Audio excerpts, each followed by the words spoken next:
ರವಿ ಬಸ್ರೂರು ಕಣ್ಣಲ್ಲಿ ನೀರು ಬಂದು ಹತ್ತು ಕೂಡಲೇ ಸರ್ ರವಿ ಬಸ್ರೂರು ವೀಕ್ ಅಂತ ಅನ್ಕೊಳ್ಬೇಡಿ.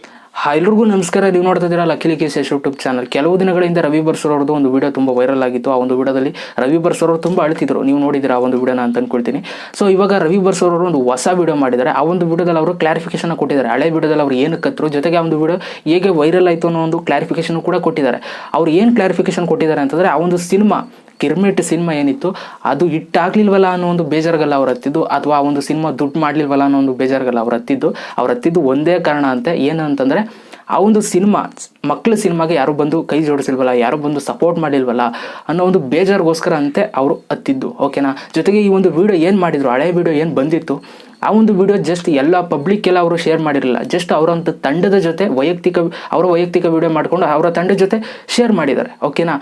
ಆ ತಂಡದಲ್ಲಿ ಯಾರೋ ಒಂದು ವ್ಯಕ್ತಿ ಯಾರೋ ಒಬ್ಬರು ಅದನ್ನ ಲೀಕ್ ಮಾಡಿದ್ದಾರೆ. ಓಕೆನಾ. ಯಾವಾಗ ಆ ಒಂದು ವಿಡಿಯೋ ಲೀಕ್ ಆಗಿದೆ, ಸೊ ಅಲ್ಲಿಂದ ಎಲ್ಲ ಒಂದು ಬೇರೆ ರೀತಿಯೆಲ್ಲ ಪೋಸ್ಟ್ಗಳು ಹಾಕ್ಕೊಂಡು ಯೂಟ್ಯೂಬಲ್ಲಿ ಹಾಕೋದು, ಫೇಸ್ಬುಕ್ಕಲ್ಲಿ ಹಾಕೋದು, ಈ ಥರ ಎಲ್ಲ ವೈರಲ್ ಮಾಡಿಬಿಟ್ಟಿದ್ದಾರೆ ತುಂಬ ಜನ. ಸೊ ಇಲ್ಲಿ ಇದನ್ನು ತುಂಬ ಉಪಯೋಗಿಸ್ಕೊಂಡಿದ್ದಾರೆ ಕೆಲವೊಂದಷ್ಟು. ಅದನ್ನು ಕೂಡ ಹೇಳ್ಬೇಕು ನಿಮಗೆ. KGF ಮ್ಯೂಸಿಕ್ ಡೈರೆಕ್ಟರ್ ಅಳ್ತವ್ರಂತೆ, ಅಂಥ ಮ್ಯೂಸಿಕ್ ಮಾಡಿದವರು, ಅಂಥ ಮ್ಯೂಸಿಕ್ ಮಹಾನ್ ಮಂತ್ರಿಕ ಈಗ ಅಳ್ತವ್ರಂತೆ ಅಂತ ಈ ಥರ ಎಲ್ಲ ಪೋಟ್ರೆ ಮಾಡೋದಕ್ಕೆ ಹೋದರು. ಓಕೆನಾ. ನಾನು ನೋಡಿದೆ ಅದನ್ನೆಲ್ಲ, ನನಗೆ ತುಂಬ ಬೇಜಾರಾಯಿತು.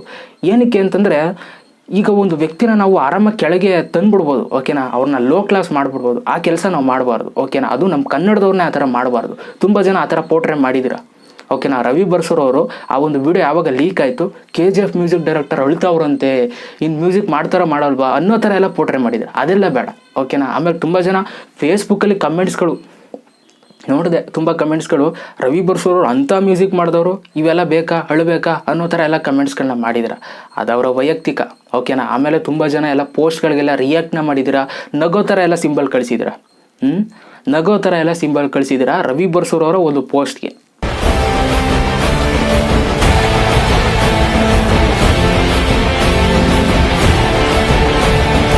ಓಕೆ. ಒಂದು ಹೇಳ್ಬಿಡ್ತೀನಿ ಕೇಳ್ರಪ್ಪ. ಈಗ ನೀವು ಯಾವುದೇ ಒಂದು ವ್ಯಕ್ತಿನ ನೀವು ಆಡ್ಕೊಳ್ತಾ ಇದ್ದೀರಾ ಅಂತಂದರೆ, ಮೊದಲು ನೀವೇನು ಅಂತ ತಿಳ್ಕೊಳ್ಳಿ. ರವಿ ಬಸ್ರೂರ್ ಅವರು ಎಂತೆಂಥ ಮ್ಯೂಸಿಕ್ನ ಕೊಟ್ಟಿದ್ದಾರೆ. ಉಗ್ರಂ ತಗೊಳ್ಳಿ, KGF ತನಕ ಬರಬೇಡಿ, ಉಗ್ರಮ್ನೇ ತಗೊಳ್ಳಿ, ಸ್ಟಾರ್ಟಿಂಗ್ ಡೇಸಲ್ಲೇ ತಗೊಳ್ಳಿ. ಎಂಥ ಮ್ಯೂಸಿಕ್ ಕೊಟ್ಟಿದ್ದಾರೆ, ಕೂತ್ಕೊಳ್ಳೋಕ್ಕಾಗಲ್ಲ, ಎದ್ದು ಕುಣಿಬೇಕು ಅನ್ಸುತ್ತೆ ಅಂಥ ಗೂಸ್ ಬಂಪ್ಸ್ ಕೊಡುವಂಥ ಮ್ಯೂಸಿಕ್ಕು.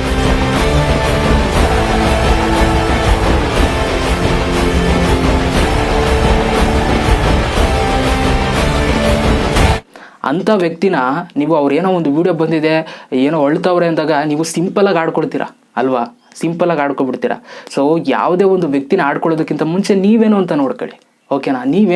ನೀವೇನಾದರೂ ಕಲೆ ಇದೆಯಾ ನಿಮ್ಮ ಹತ್ರ ಅಂತ ನೋಡ್ಕೊಳ್ಳಿ. ಓಕೆನಾ. ಅವರು ಅಂಥ ಮ್ಯೂಸಿಕ್ ಕೊಡ್ತಾ ಇದ್ದಾರೆ, ಒಳ್ಳೆ ಹೆಸರು ಮಾಡ್ತಾ ಇದ್ದಾರೆ, ಅಂಥವ್ರನ್ನ ನೀವು ಕೆಳಗೆ ತರೋದಕ್ಕೆ ಹೋಗ್ತಾ ಇದ್ದೀರಾ. ಕನ್ನಡ ಅಭಿಮಾನ ಇಲ್ಲಿ ತೋರಿಸಿ. ಓಕೆನಾ. ಯಾರೋ ನಮ್ಮ ಕನ್ನಡದವರು ಟೆಕ್ನಿಷಿಯನ್ ಅಳ್ತವ್ರೆ ಅಂದ್ಬಿಟ್ಟು ನೀವು ಅಲ್ಲಿ ತೋರಿಸಿ. ಓಕೆನಾ. ಅದನ್ನು ಬಿಟ್ಬಿಟ್ಟು ನೀವು ಅವ್ರನ್ನ ತುಳಿಯೋದಕ್ಕೆ ಹೋಗ್ತಿರಲ್ಲ. ಅದನ್ನು ಬಿಟ್ಬಿಟ್ಟು ಬೇರೆ ಕಡೆ ಎಲ್ಲ ತೋರಿಸ್ತಿರಲ್ಲ. ಕನ್ನಡ ಮಾತಾಡಿ, ಕನ್ನಡದಲ್ಲಿ ಟೈಪ್ ಮಾಡಿ, ಕನ್ನಡದಲ್ಲಿ ಕಮೆಂಟ್ ಮಾಡಿ ಅಂತೆಲ್ಲ ಕೇಳ್ತಿರಲ್ಲ. ಅದಲ್ಲ ಕನ್ನಡ ಅಭಿಮಾನ, ಅದಲ್ಲ ನನ್ನ ಪ್ರಕಾರ. ಇದರಲ್ಲಿ ತೋರಿಸ್ಬೇಕು ನೀವು ಕನ್ನಡ ಅಭಿಮಾನ. ಯಾರೋ ನಮ್ಮ ಒಂದು ಕನ್ನಡದ ಒಂದು ಟೆಕ್ನಿಷಿಯನ್ ಹೇಳ್ತಾ ಇದ್ದಾರೆ ಅಂತಂದರೆ, ನೀವು ಅವ್ರಿಗೇನು ಯಾವ ಥರ ನೀವು ರಿಯಾಕ್ಟ್ ಮಾಡ್ಬೇಕು ಆ ಥರ ರಿಯಾಕ್ಟ್ ಮಾಡಿ. ಅದನ್ನು ಬಿಟ್ಬಿಟ್ಟು ಪೋಸ್ಟ್ಗಳಲ್ಲಿ ನಗದಂತೆ, ರವಿ ಬಸ್ರೂರ್ ಅವ್ರ ಪೋಸ್ಟ್ಗಳಿಗೆ ತುಂಬ ನೆಗೆಟಿವ್ ಕಮೆಂಟ್ಸ್ಗಳು ಮಾಡೋದಂತೆ, ಇವೆಲ್ಲ ಬೇಕಾ, ಮ್ಯೂಸಿಕ್ ಡೈರೆಕ್ಟರ್ ಮ್ಯೂಸಿಕ್ ಮಾಡ್ಕೊಂಡಿದ್ರಾಗಲ್ವ ಅಂತೆಲ್ಲ ಕಮೆಂಟ್ಸ್ಗಳು ಮಾಡೋದಂತೆ. ಏನು ಇವೆಲ್ಲ. ಆಮೇಲೆ ವೆಬ್ಸೈಟ್ಗಳ ಬಗ್ಗೆ ಹೇಳಲೇಬೇಕು ನಾನು. ಏನು ಹಾಕ್ತೀರಾ ಟೈಟಲ್ಗಳು, ಯಪ್ಪ ಟೈಟಲ್ಗಳು ನೋಡಿದ್ರೆ ಭಯ ಆಗ್ಬಿಡ್ಬೇಕು. ಅವ್ರು ಏನೋ ಉದ್ದೇಶಕ್ಕತ್ತವ್ರೆ, ಅದನ್ನು ನೀವು ಏನೇನೋ ತೋರಿಸ್ತೀರಾ. ಚಾಪ್ಟರ್ 2 ಮ್ಯೂಸಿಕ್ ಮಾಡೋಲ್ವಂತೆ, KGF ಚಾಪ್ಟರ್ 2ಗೆ ಅದಕ್ಕೆ ಹೇಳ್ತವ್ರಂತೆ.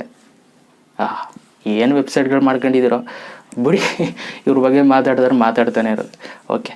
ಸೊ ಇದೆಲ್ಲ ನಮಗೆ ಬೇಕಾಗಿಲ್ಲ ಇವೆಲ್ಲ. ಯಾಕೆ ಅಂತಂದರೆ ಅಲ್ಲಿ ಏನಿದೆ ಅದನ್ನು ನಾವು ಮಾತಾಡಬೇಕು. ಈಗ ರವಿ ಬಸ್ರೂರ್ ಅವ್ರು ಏನು ಹತ್ರ ಆ ವಿಡಿಯೋ ನೋಡಿದ್ದಾರೆ, ಅವ್ರು ಏನು ಕತ್ತಿದ್ದಾರೆ ಅಂತ ಅವ್ರು ಕಾರಣ ಹೇಳಿದ್ದಾರೆ. ಅದನ್ನು ಮಾತಾಡಿ. ನಾನು ಮಾಡಿದ್ದೀನಿ ನೋಡಿ, ವಿಡಿಯೋ ಮಾಡಿದ್ದೀನಿ. ತುಂಬ ಜನ ನಂತರನೇ ತುಂಬ ಜನ ಕರೆಕ್ಟಾಗಿ ಹೇಳಿದ್ದಾರೆ. ಕೆಲವೊಂದಷ್ಟು ಯೂಟ್ಯೂಬ್ ಚಾನಲ್ಸ್ಗಳು ಕರೆಕ್ಟಾಗಿ ಮಾತಾಡಿದ್ದಾರೆ. ರವಿ ಬಸ್ರೂರ್ ಅವರು ಇದಕ್ಕೆ ಹತ್ರ ಈ ಥರ ಆಗಿತ್ತಂತೆ ಗಿರ್ಮಿಟ್ ಸಿನಿಮಾ ಅಂತ, ಅದಕ್ಕೋಸ್ಕರ ಹತ್ತಿದ್ದಾರೆ ಅಂತ ಕೆಲವೊಂದಷ್ಟು ಜನ ನಿಯತ್ತಾಗಿ ವಿಡಿಯೋ ಮಾಡಿದ್ದಾರೆ. ಇನ್ನು ಕೆಲವೊಂದಷ್ಟು ಜನ ಹಂಗಲ್ಲ, ಅವ್ರ ರೂಟೇ ಬೇರೆ. ಚಾಪ್ಟರ್ 2 ಮ್ಯೂಸಿಕ್ ಮಾಡೋದು ಅಂತ ಅದಕ್ಕೆ ಹೇಳ್ತಾವ್ರೆ ಅಂತ. ಒಂದು ವ್ಯಕ್ತಿನ ಕೆಳಗಿಳಿಸೋದು ತುಂಬ ಸುಲಭ ಕಣ್ರಪ್ಪ. ಮೊದಲು ನೀವು ನೋಡ್ಕೊಳ್ಳಿ ಅಂತ ಹೇಳೋದಕ್ಕೆ ಇಷ್ಟಪಡ್ತೀನಿ. ಸೊ ರವಿ ಬಸ್ರೂರ್ ಅವ್ರನ್ನ ಅಷ್ಟು ಸುಲಭವಾಗಿ ತಗೋಬೇಡಿ. ಒಳ್ಳೊಳ್ಳೆ ಮ್ಯೂಸಿಕ್ನ ಕೊಟ್ಟಿರುವಂಥ ವ್ಯಕ್ತಿ, ಜೊತೆಗೆ ಕನ್ನಡದಲ್ಲಿ ತುಂಬ ಎಕ್ಸ್ಪೆರಿಮೆಂಟಲ್ ಸಿನಿಮಾಗಳನ್ನ ಮಾಡ್ತಾ ಇರುವಂಥ ಮೊದಲನೇ ವ್ಯಕ್ತಿ ನಮ್ಮ ಪ್ರಕಾರ. ಯಾಕೆ ಅಂತಂದರೆ ಎಕ್ಸ್ಪೆರಿಮೆಂಟಲ್ ಸಿನಿಮಾಗಳು ಸದ್ಯಕ್ಕೆ ಯಾವ ಬರ್ತಾ ಇಲ್ಲ. ಮಾಡ್ತಾ ಇರೋದೇ ಈ ಸಿನಿಮಾ ತಂಡದವರು ಅಂತಂದರೆ ರವಿ ಬಸ್ರೂರ್ ಅವ್ರ ತಂಡದವರೇ ಈ ಪ್ರಯತ್ನಗಳನ್ನ ಮಾಡ್ತಾ ಇರೋದು. ಜಸ್ಟ್ ಅವ್ರು ಸಪೋರ್ಟ್ ಮಾಡಿ. ಓಕೆನಾ. ಸಪೋರ್ಟ್ ಮಾಡಿ ಅಷ್ಟೇ. ಯಾವತ್ತೂ ಕೆಳಗಿಳಿಸೋದಕ್ಕೆ ಹೋಗ್ಬಿಡಿ. ಯಾರನ್ನೇ ಆದರೂ ಅಷ್ಟೇ ಕೆಳಗಿಳಿಸೋದಕ್ಕೆ ಹೋಗ್ಬಿಡಿ. ರವಿ ಬಸ್ರೂರ್ ಅವರು ಇವಾಗ ಎಲ್ಲ ಭಾಷೆನೂ ಕಲ್ತಿದ್ದಾರೆ, ಎಲ್ಲ ಭಾಷೆನೂ ಮಾತಾಡ್ತಾ ಇದ್ದಾರೆ. ನಿಮ್ಗೆ ಗೊತ್ತು, ಬೇರೆ ಬೇರೆ ಭಾಷೆಯವರೆಲ್ಲ ಬಂದು ಇಂಟರ್ವ್ಯೂ ತಗೊಂಡು ಹೋಗ್ತಿದ್ದಾರೆ, ನೋಡಿದ್ದೀರಾ? ಅಂಥ ಒಂದು ವ್ಯಕ್ತಿನ ನೀವು ಕೆಳಗಿಳಿಸೋದಕ್ಕೆ ಹೋಗ್ತಾ ಇದ್ದೀರಾ. ಅಂಥ ಮ್ಯೂಸಿಕ್ ಕೊಟ್ಟವ್ರನ್ನ ಕೆಳಗಿಳಿಸೋದಕ್ಕೆ ಹೋಗ್ತಾ ಇದ್ದೀರಾ. ನಿಜ ಹೇಳಬೇಕು ಅಂತಂದರೆ, ನನಗೆ ನಮ್ಮ ಕನ್ನಡ ಇಂಡಸ್ಟ್ರಿಯಲ್ಲಿ ಮ್ಯೂಸಿಕ್ ಡೈರೆಕ್ಟರ್ ಯಾರು ಇಷ್ಟ ಅಂತಂದರೆ ಇವಾಗ ರವಿ ಬರ್ಸೂರು ನನಗೆ. ಯಾಕೆ ಅಂತಂದರೆ ಅವರಂಥ ಮ್ಯೂಸಿಕ್ಗಳನ್ನ ಕೊಡ್ತಾ ಇದ್ದಾರೆ. ಮೊದಲು ಅಷ್ಟೊಂದು ಇಂಟ್ರೆಸ್ಟಿಂಗ್ ಇರಲಿಲ್ಲ ಮ್ಯೂಸಿಕ್ಗಳು, ಬೇರೆ ಬೇರೆ ಡೈರೆಕ್ಟರ್ಗಳು ನಮ್ಗೆ ಅದೇನು ಇಷ್ಟ ಆಗ್ತಿರಲಿಲ್ಲ, ಅಷ್ಟೊಂದು ಸುಮಾರಾಗಿ ಒಂದು ಸಾಂಗ್ಗಳು ಬರ್ತಿದ್ದು ಎಂಜಾಯ್ ಮಾಡ್ತಿದ್ದೆ. ಬಟ್ ರವಿ ಬರ್ಸೂರು ಅವ್ರದ್ದು ಮ್ಯೂಸಿಕ್ ಬಂದರೆ ಗೂಸ್ ಬಂಪ್ಸ್ ಅಂತಲೇ ಹೇಳ್ಬೋದು. ಹೊಸ ಯೋಜನೆ, ಹೊಸ ಕಲ್ಪನೆ ಜೊತೆಗೆ ಮತ್ತೆ ಬರ್ತೀವಿ. Stay tune.